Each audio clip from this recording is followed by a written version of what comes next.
welcome to Business Review, a daily program that delves into the latest and most significant economic stories. From stock markets to currency news, Business Review covers the most up-to-date developments in the global finance.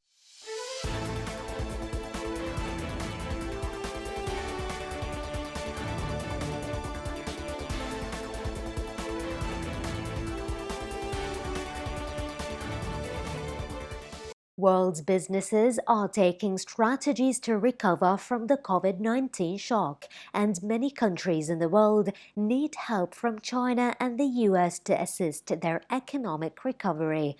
That was revealed by Robert E. Mortez, chairman of the PwC International Network, during an interview with China Global Television Network recently.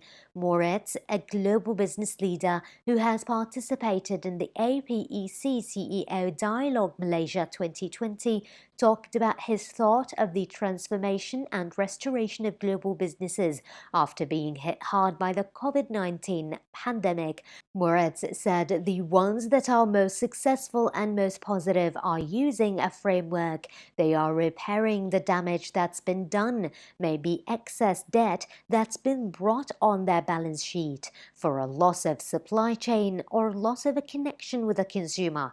They are rethinking their purpose and their business models. Moritz said the world is a lot more connected and interdependent than disconnected and fragmented. During the current COVID-19 pandemic, there are a number of countries in need of help. He said that the quicker we realize that humanity needs help, the quicker we recognize that the system that we all have worked so hard at and benefited from needs to change and evolve and bring us to a better place. Cubans are looking for new options for remittances to continue flowing from the United States to Cuba via cryptocurrencies or debt cards after the closure on November the 23rd of Western Union services. The government of U.S. President Donald Trump announced at the end of October the halt in remittances to Cuba through the world's largest wire transfer company, putting a stop to transactions that partner with the company under the control of Cuba's military.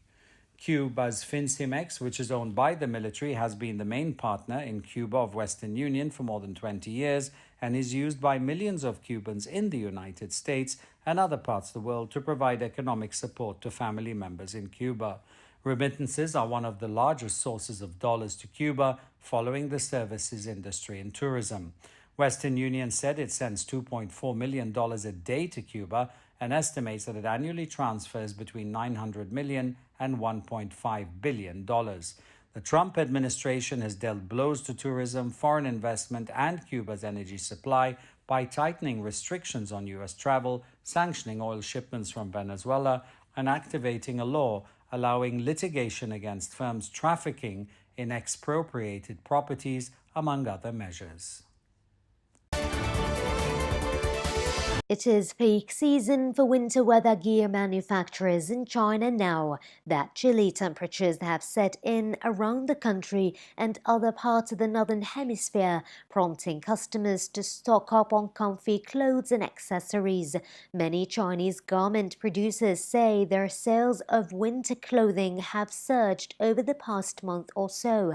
Zheng Xiangben, founder of DK Clothing, based in Shenzhen City of South China's Guangdong province, said that the company is receiving more orders for products like high thread count clothes made from Australian wool.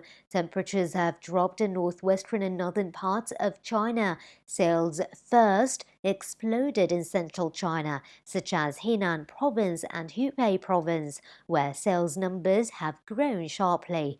As garment sales recover, textile markets have been busy sewing and manufacturing items. Employees at DK, for example, are working overtime to meet deadlines from an increase in orders.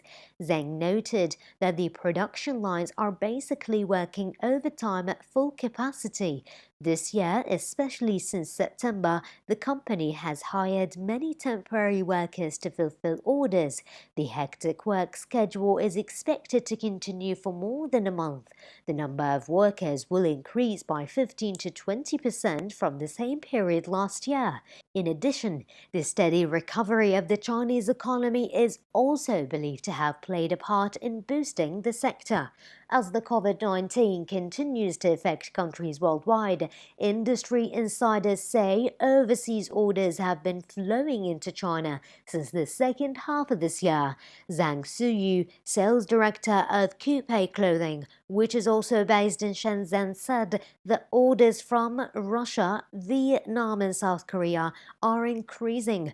Domestically, the company sees a sales growth particularly in Hangzhou City. According to recent data from China's General Administration of Customs, the country's textile and apparel exports topped 169 billion yuan in October, a year-on-year increase of 5%. Textile exports logged more than 79 billion yuan, an 11% growth from 2019, with clothing accounting for nearly 90 billion yuan. The World Meteorological Organization said on November the 23rd that greenhouse gas concentrations climbed to a new record in 2019 and rose again this year despite an expected drop in emissions due to the COVID pandemic, lockdowns, and the warning against complacency.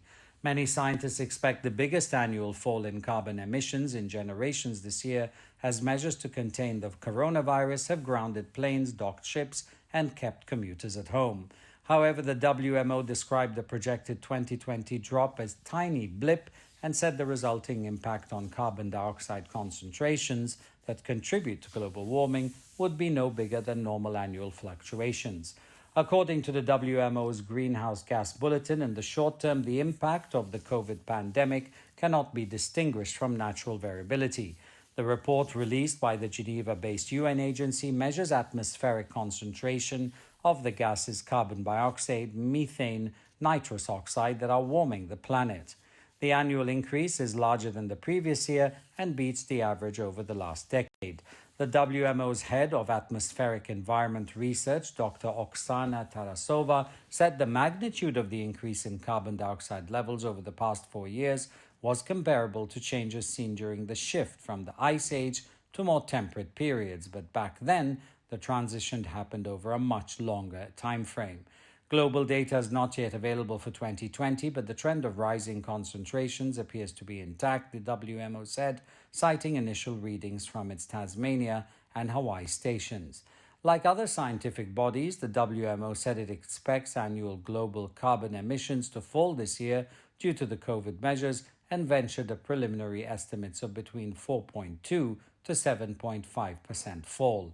It said that such a drop would not cause atmospheric carbon dioxide to go down, but would slow the rate of increase temporarily on a scale that falls within normal variations. Japanese Prime Minister Yoshihide Suga said that Japan will make efforts to realize a carbon-free society and zero of additional marine pollution to 2050. The Prime Minister highlighted the goals in his speech at the Group of 20 Riyadh Summit via video link. Suga noted the country would devote itself to bringing about a green society through adoption of innovation technology to realize a virtuous circle for the environment and economy. He said that addressing climate change is not a constraint on economic growth.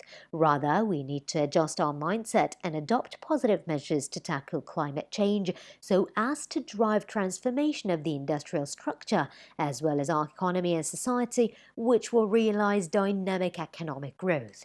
Suga also expressed the belief that it is not only essential to tackle climate change with substantial reduction carbon emissions, but also to conserve the marine environment by stopping waste discharge into the sea.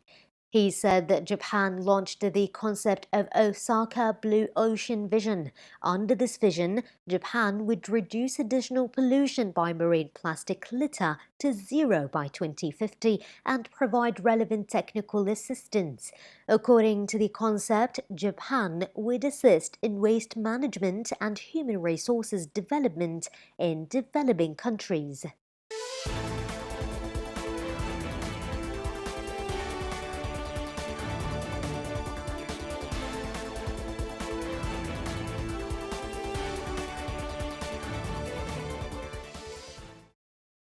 This has been Business Review, your daily source for the most critical financial stories.